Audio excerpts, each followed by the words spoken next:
सृष्टि जी, पहली बार ऐसा हो रहा है कि मैं कोई इंटरव्यू स्टार्ट कर रही हूँ सीधा जय माता दी बोल के।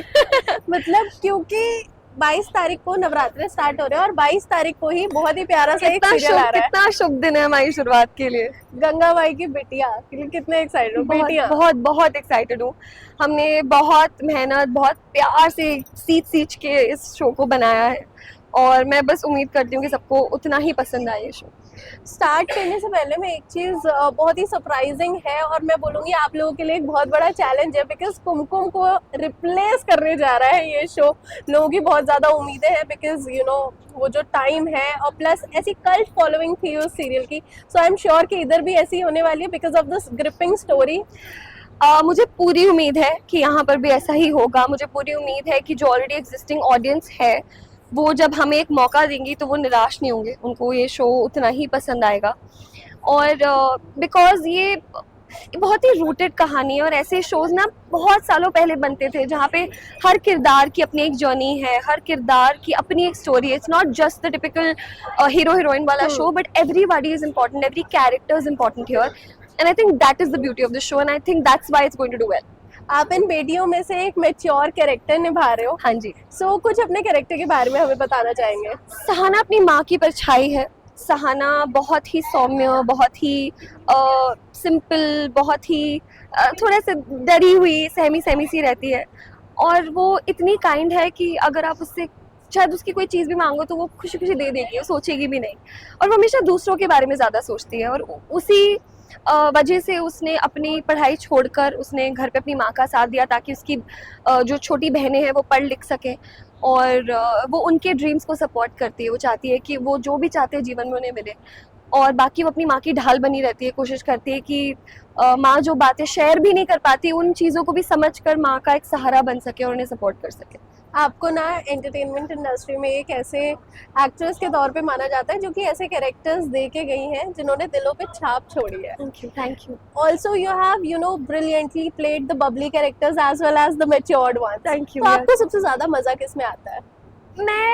मुझे मज़ा हमेशा अलग चीज़ ट्राई करने में आता है, which is why I have picked different roles. मतलब इसके जस्ट पहले इतना I played negative role and वो भी मैंने बहुत आई थिंक मैनिफेस्ट करा था क्योंकि मैंने कभी एक्सपीरियंस नहीं करा तो मैं करना चाहती थी और उसके लिए भी इतना प्यार मिला मुझे, विच वॉज सो ओवरवेलमिंग। और अब उससे I jump to something like this which I have never done again, something so simple. मैंने आज तक कभी कोई ऐसा रोल नहीं प्ले करा है जहाँ पे मैं ऐसी दिखी हूँ या मैंने इतना ऐसे गांव वाला कोई रोल प्ले किया जो जमीन से इतना जुड़ा हुआ है।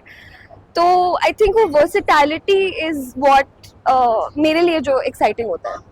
ठीक है, और अगर हम इंडस्ट्री की बात करें, इतने सालों से आप हैं, काफ़ी सारे अच्छे अच्छे कैरेक्टर्स दिए हैं।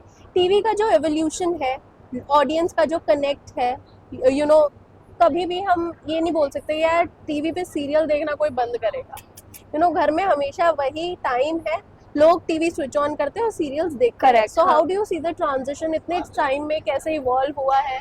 देखिए, आई थिंक बाकी मीडियम्स आने के बाद से थोड़ा फ़र्क तो पड़ा है, but exactly why something like this was important.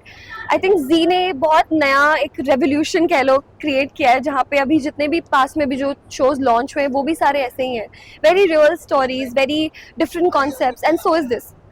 And I am just happy कि मुझे इस रेवोल्यूशन का पार्ट बनने का हिस्सा, मैं इस रेवोल्यूशन का हिस्सा बन पा रही हूँ क्योंकि आई ट्रूली बिलीव कि ये एक टीवी के लिए नया एरा लेकर आएगा जो मिसिंग था कुछ टाइम से। ठीक है, अगर लॉन्ग रनिंग शोज की बात करें, व्हाट डू यू थिंक के बीच में ऐसा हुआ था, अभी तो ना पाकिस्तानी ड्रामाज आर बैंड, लेकिन एक टाइम था जब इंडियन ऑडियंस बहुत ज्यादा अट्रैक्टेड थी towards the Pakistani dramas because वो शॉर्ट पीरियड के लिए आते हैं, कुछ एपिसोड्स होते हैं, देन दे इवेंचुअली एंड। लेकिन हमने देखा है इंडियन ऑडियंस बहुत ज्यादा प्यार करती है जो लॉन्गर रनिंग शोज होते हैं। आपको क्या लगता है किसके साथ ऑडियंस ज्यादा कनेक्टेड फील करती है? आई थिंक जब आप रोज यू विजिटिंग समवन्स हाउस, जब आप रोज किसी के घर जाकर उनसे मिल रहे हैं और रोज इसी वक्त पे मिल रहे, तो आपने एक आदत बन जाते हैं उनके लिए, which is why longer running shows do so well, क्योंकि दे यूज टू इट ना, उनको आदत है, उसके बिना अधूरा लगता है शायद, इसीलिए जब वो शोज बंद भी होते हैं लोग इतना अपसेट होते हैं क्योंकि उनको आदत पड़ जाती है उनकी।